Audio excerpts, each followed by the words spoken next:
You go first, Kaya. For me? Not really. I mean, yes, as a New Scouts, we were supposed to have U.S. citizenship. But did I feel American? No. We were technically U.S. soldiers. We saluted the American flag, we said the Pledge of Allegiance, we spoke English, we wore U.S. Army uniforms, our wages were in dollars, all of that. We were required to do these American things, so my habits were American. But the name-calling, the discrimination, that did not make me feel American or human. They saw me as an animal. Thank you for sharing, Lolo Domingo. What about you, Lolo Franco? I have a different answer from my friend here. Is that okay? Of course. Did I feel American during my service? The answer is yes. Here is why. We were close. We became brothers. We shared the same foxhole during combat. We played cards, we passed the time, and we would pray together when we felt scared. We played together and we prayed together. You see what I did there? And we would even joke around.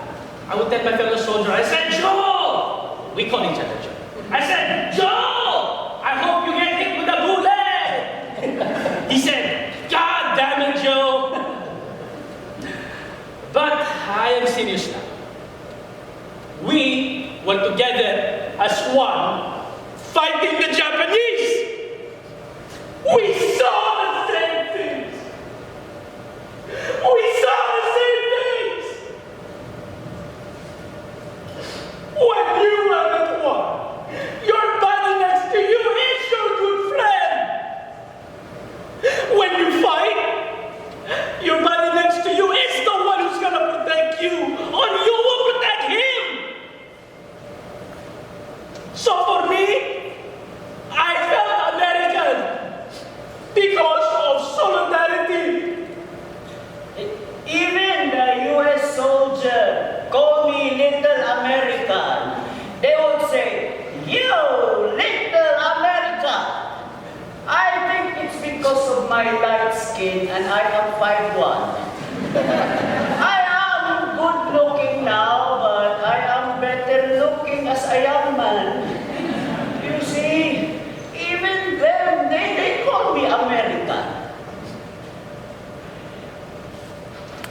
I am still not recognized as a veteran of the U.S. Army.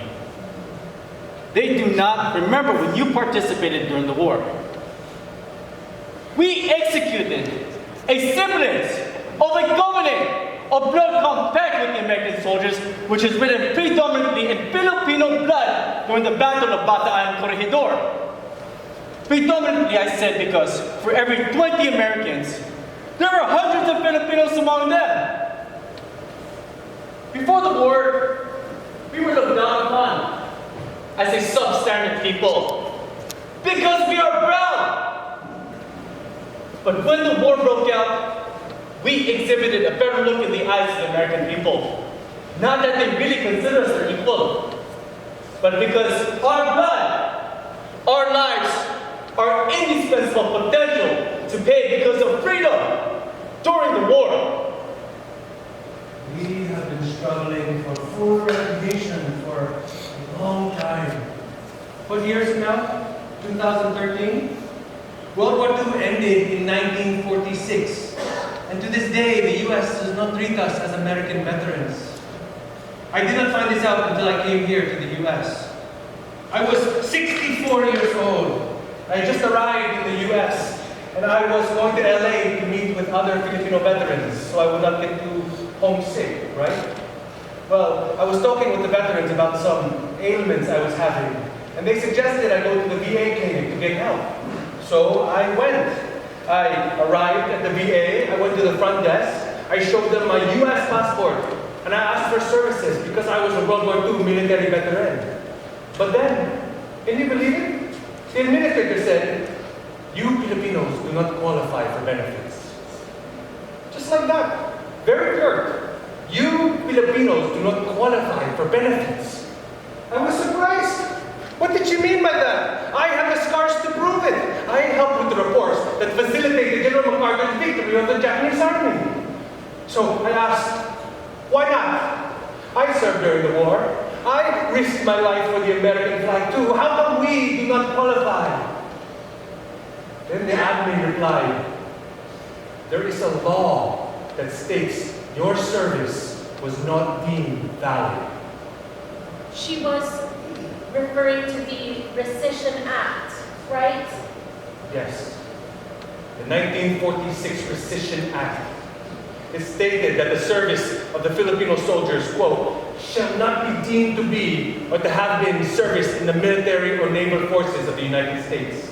End quote. We were recruited with the promise of full benefits as U.S. soldiers. But after the war ended, the U.S. decided to break that promise. And can you guess why? I'm guessing in order to save money. Right. Save money, and I think racism. That is what I think. The U.S. denied only Filipinos of the military benefits out of all the allies during that war. That VA visit really awakened something in me. Since that day, I did as much research as I could. I went to the libraries, first in Buena Park, then in Anaheim, then here in LA. I looked for all the books, but there were not very many. So you know what I did? I wrote a treatise entitled, How the Philippine Soldier Was Involved in the War Between Japan and the United States.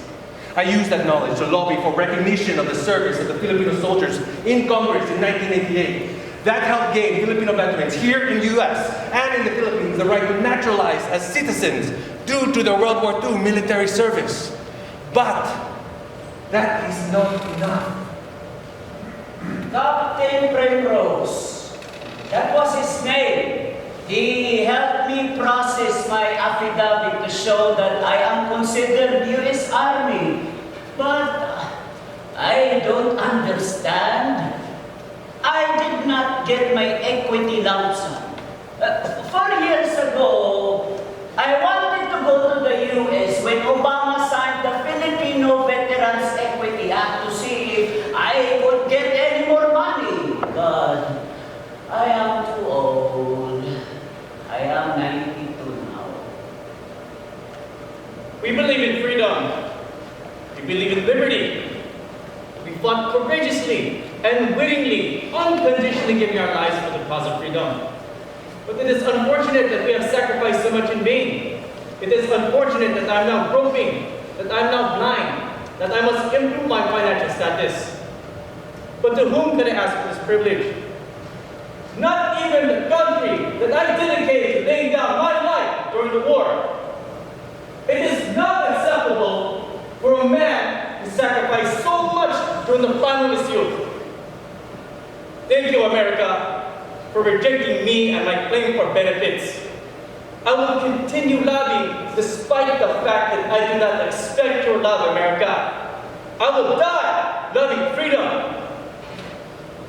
Even today, I still cannot forget my time with my fellow American soldiers, both the good and the bad. We were buddy-buddy.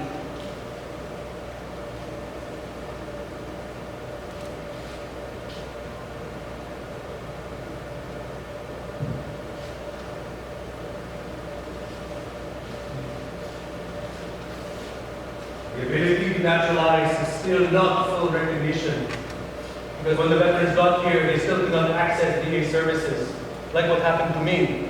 So I formed the American Coalition for Filipino Veterans with other veteranos.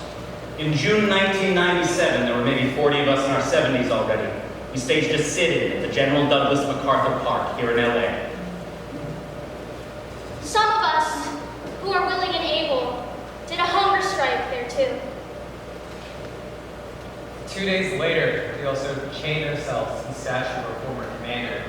They also sat in a semicircle with their lawn chairs. We wore the American flag and put chains draped on our backs, shoulders, and chests. When the LA mayor at the time arrived at our demonstration,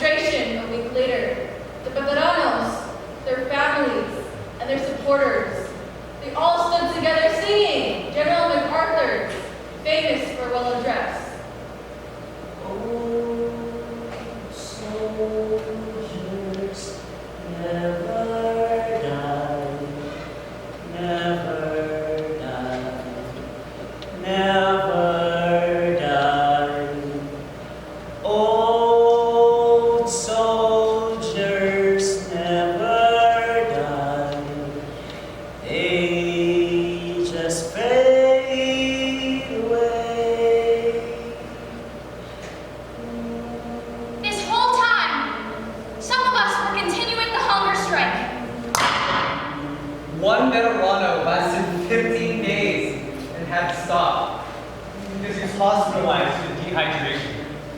I was 74 already, and I lasted 27 days.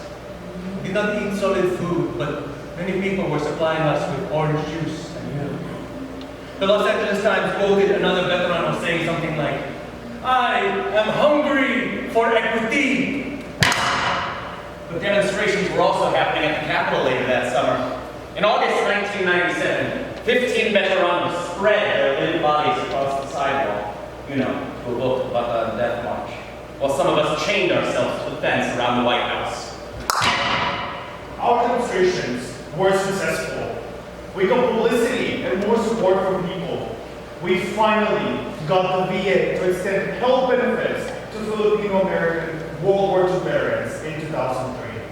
But that is not enough. So we continued to fight. Politicians like Hawaii Senator Daniel Inouye, who is Japanese American and a World War II veteran, and his Chief of Staff Maureen Blanco, who is Filipino American, really helped make sure Filipino veterans were included in the 2009 American Recovery and Reinvestment Act that President Barack Obama signed. So you received your equity lump sum from that act. Yes.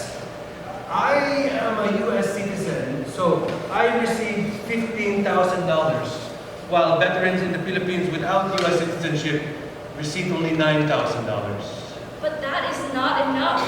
It's still just a one-time payment calculated by an estimation of how much longer the veterans will live. It's not full recognition.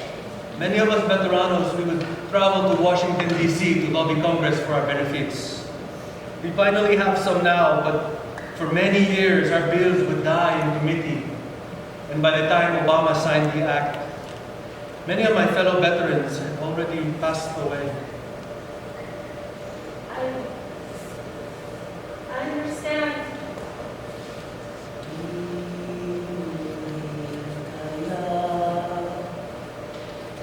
Kaya nalalaman sugat ng puso, buhat ng suko, asahan pa rin, di kita pababayaan. Looking for them. Kahit He's ako'y been and completely deaf. kabilang He won't be able to talk. ako'y paalam na, o nanay ko. He is in hospice! Close to his last breath! Ako'y layo na sa piling mo. Yaman din yan ay tungkulin All mo. passed away. They are now stars in the sky. At magtanggol sa bayan ko. Di mo rin kaya bayan We na don't have lump sum payment. nalaman. That's just money. Many of us feel that we are treated like second-class veterans. The war and the torture I experienced were traumatizing, yes. But our experience of being treated this way by the U.S. is degrading. We are already old. Many of us have died, and we are still fighting. Kaya't ang piling ko You know that? ay ganito. Huwag nang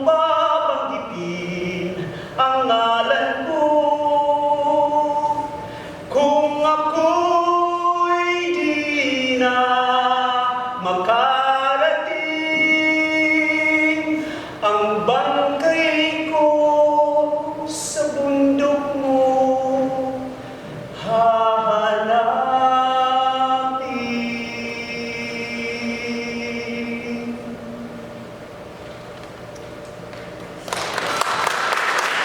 Hello, this is Mr. Domingo Rosales from Hawaii. I hope you remember me. It has been a couple of years since you interviewed me at Franco. Have you finished your dissertation yet?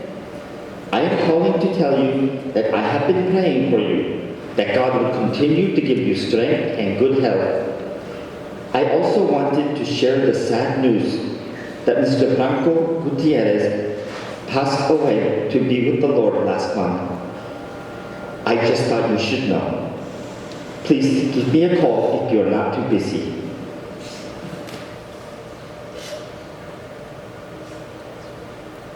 What we want is full recognition. And I will tell you what that looks like. Make sure you get this in your notes. Number one, the U.S. needs to repeal the 1946 Rescission Act. They need to apologize for saying we are not recognized in the first place, and they need to make amends.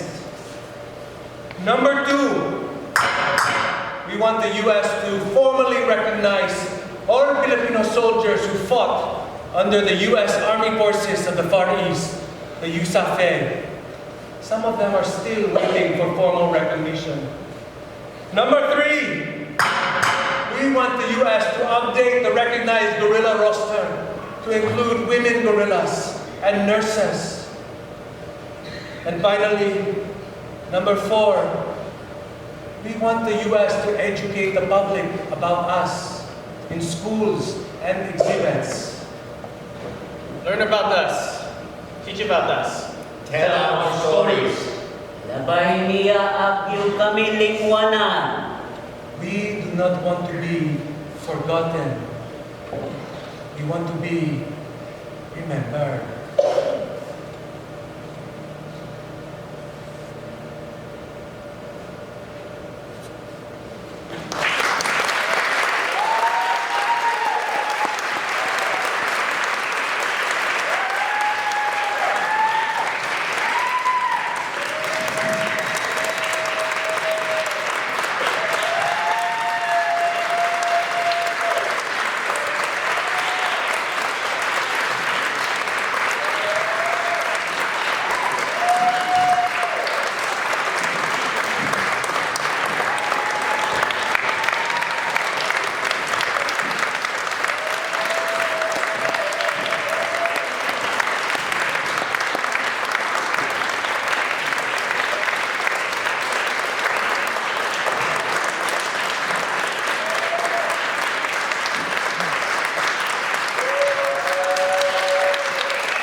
Incredible audience. We are going to do our talk back in about 10 minutes. We're going to give our actors a chance to go ahead and get out of costume. If you would like to stay, it'll be about 20 minutes. You'll get a chance to talk to the creative team and actors about their experience on this stage and other stages as well. And the last thing that I would like to say is that Blind Spot Collective is a small nonprofit theater whose mission is to put stories like this on the stage. We can't do it without your help. Thank you for supporting this theater. Thank you for supporting all theaters. If you would like to make a donation, there is a website on the back of your program that you can donate and help keep unstories told for our audiences. If you would like to help out as well, we would love to have any help possible in continuing to bring untold stories to life. Thank you so much for your